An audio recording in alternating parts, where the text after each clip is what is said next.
Merhabalar. 3 ayda yazılımcı olunur mu? Şimdi olunur desem birileri beni parçalar. Linç yerim. Ee, Aslında şöyle, işin birkaç tane yönü var. Yani bunların hepsini böyle teker teker ele almak gerekiyor. Bir tanesi mesela Twitter'da görürsünüz. İşte 3 ayda işte şöyle developer yetiştirdik, işte şöyle işe girdi falan diye, ya da 6 ayda işte bilmem ne eğitimi falan gibi böyle ilanları görürsünüz. Zaten bu videoyu çekmeme sebep olan şey de aslında hani bunlara gelen itirazların işte belki de benim tarafımdan nasıl yorumlandı. Şimdi Twitter'da görüyorsunuz böyle ilanlar, sonra altına döşemişler işte ya 3 ayda yazılımcı mı olur, 6 ayda yazılımcı mı olur. İşin bir yönü şu, bunu böyle yayınlayan insanlar ya da kurumlar ya da kişiler neyse, bunu zaten bir ticari gayeyle yapıyorlar. Yani aslında belki 20 kişi o kursu almış ama 2 kişi işe girmiş, yerleşmiş bir şekilde. Ve onlar da bundan istifade etmek için işte bu arkadaşımızı buraya yerleştirdik gibi video çekiyor, işte reklamını yapıyor, işte şu şurada girdi, ya buna çok teşekkür ederim falan. Bu doğal karşılanabilecek bir şey aslında. Yani üniversite sınavına belki binlerce, milyonlarca hazırlanan dershanelerde insanlar var.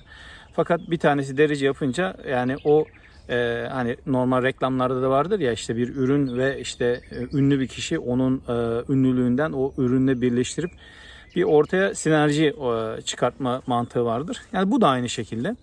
Onlar ticari gayeyle yapıyorlar bu işi. Yani ondan yana sorun yok. Bunları yapabilirler. Bence rahatsız olunacak bir durum da yok. Ama işin gerçekte öyle mi? Yani gerçekten 3 ayda ya da 6 ayda alınacak sadece bir kursla yazılımcı olunabilir mi? Ee, işin diğer tarafında o zaman başka bir şeye bakalım. Şimdi siz diyelim ki yeni bir işte merak ettiniz, yeni bir programlama dili ya da hiçbir bilginiz yok, sıfırdan başlayacaksınız, bir programlama dili öğreneceksiniz. Bu arada yazılımcı deyince biraz şey kaçıyor, yani yazılımcı olmak falan.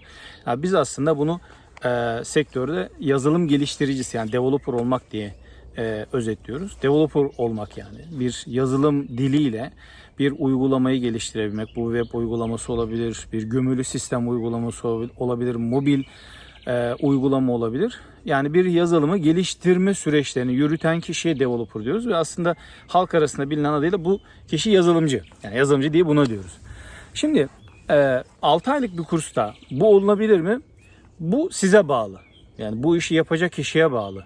Çünkü o kurslar size temeldeki bilgi beceriyi vermeye odaklı. Yani aslında sizi sıfırdan alıp bir işe girecek boyuta, yani daha doğrusu şöyle, iddiaları şu değil, yani ben seni işe girene kadar yetiştireceğim değil. O kursu ben sana temel şeyleri öğreteceğim ve sen bunları nasıl hazmedersen, nasıl anlarsan, senin algılama, anlama kapasitenle alakalı bir durum diyor aslında. Özet bu.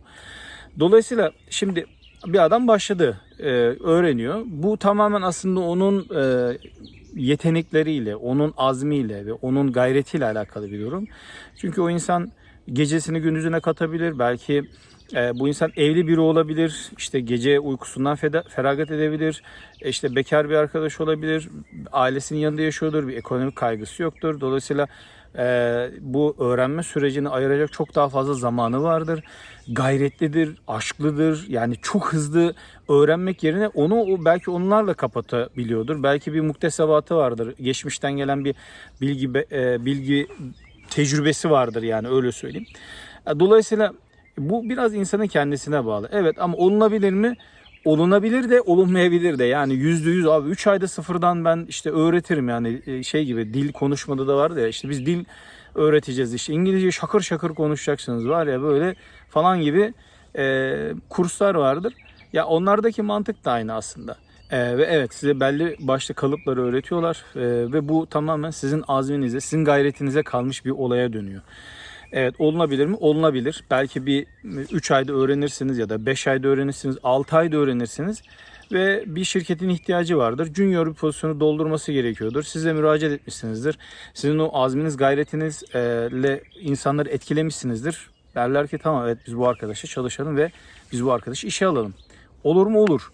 Olmaz demek, yani kestirip atmak, böyle racon kesmek olur mu abi? Yani olabilir. Yani bir işe yerleşecek kadar değil.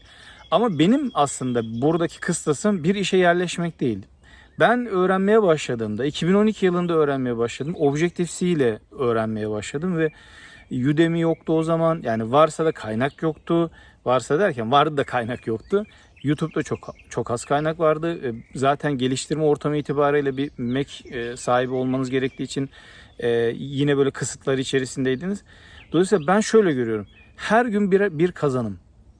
Yani her gün yeni bir şey öğrenirsiniz, üzerine katarsınız. Ben bunu bir kartopu ile, yani bir kartopunu böyle büyüterek bir kardan adam yapmaya benzetiyorum. Küçücük bir kartopu alıyorsunuz ama yuvarlaya yuvarlaya o koskocaman bir şey haline geliyor. Koskocaman devasa bir kartopu, bir kardan adam haline geliyor. İşte bilgi de böyle. Her gün bir şey öğrenirsin, onu çözmeye çalışırsın, bir sorunla karşılaşırsın. Onu çözmeye çalışırken 3-5 farklı şey öğrenirsin. O geliştirme ortamıyla, o yazılım diliyle, o sorunu çözmeyle alakalı. Dolayısıyla bunların hepsi beraber kümülatif olarak artarak devam eder. Yani odağına bence şu olmamalı. Tabii herkesin işte gelişim, yani gelecek adında daha doğrusu kaygıları mutlaka vardır. Onu anlıyorum. Hele ülkenin şu andaki durum ortadayken. Fakat kısa vadede düşünmeyip bu işi ciddi anlamda geniş vadede düşünüp ben her gün ne öğrenebilirim, ne katabilirim, ne yapabilirim? Şöyle söyleyeyim, benim 5-10 dakikalık, yani böyle hani molalarımız, teneffüs aralarımız olurdu. Molalarımız olurdu. Ben o zaman zarfında bile bilgisayarın kapağını açar, bir şeyler öğrenmeye çalışırım. 10 dakikada ne yapabilirsin? Ama ben 10 dakikada bile bir şeyler yapmaya çalışırdım. Bunun yanında şunu da söylemeden etmeyeyim. Yani 10 dakikada, yani her 10 dakikada bunu yapalım. Hayır, kendinize vakit ayırın. Kafanız boşalsın. Başka aktiviteler de yapın ama yani o aşk, şevk, o öğrenme iştiyakı, yani sizi esas işi yaptıracak olan şey, işi öğretecek olan şey bence budur yani. O aşk, şevk ve o istikrar duygusu esas size bu işi öğretmeyi, bir alanda ilerlemeyi sağlayacak olan şey bence odur. Çünkü bilgi evet öğrenilebiliyor. Üniversitede bu işin kendi alanından öğrenseniz evet daha güzel olur tabii ki. Bu yani daha ne dedim, nuruna nur, yani çok daha güzel, keşke öğrenseniz. Ama herhangi bir yerden başladınız, sıfırdan başladı, hiçbir şey bilmiyorsunuz. Olunur mu? Olunmaz diyemem. Olunur, size bağlı, şartlara bağlı. Yani sadece size de bağlı. Siz her şeyi çözdünüz, bitirdiniz, of yediniz, yuttunuz. Böyle teknik mülakatları yiyecek hale geldiniz ama pozisyon yok. Yani şu andaki benim tanıdığım birçok arkadaşın şu andaki durumu o. Yani en az bir 7-8 kişiyi arkadaş tanıyorum. Zamanında mentörlüğünü yaptım. Hakikaten çok güzel arkadaşlar, çok da yetenekliler. Ama açık pozisyon olmadığı için şu an öyle kendi projelerini yazıyorlar, indie projelerini yazıyorlar. Aslında benim temelde özet olarak geçersek temelde söyleyeceklerim bunlar. 3 ayda developer olur mu? Cevabı bu videoda. Bu arada bir not. Bundan sonrası benim aslında önceden, belki Twitter'da falan belki görmüşseniz, önceden çekmeyi planladım. Fakat bir türlü nasip olmayan, annemin rahatsızlığı ve sonrasında annemin vefatıyla devam eden bazı sıkıntılardan dolayı nasıl iOS developer olunur, sıfırdan nasıl iOS developer olunur, bunun böyle bir roadmap'ini çizmeyi, anlatarak çizmeyi planlıyordum. Onları da inşallah bu video başlangıcıyla, yani bu aslında bunun bir başlangıcı, bir introsu gibi olmuş oldu. Yani olunur mu? Evet, olunabilir, size bağlı. Ama nasıl olunur? Yani bunun bu step by step yolları nedir? Bunları anlatmaya çalışacağız. Görüşmek üzere. Kendinize iyi bakın.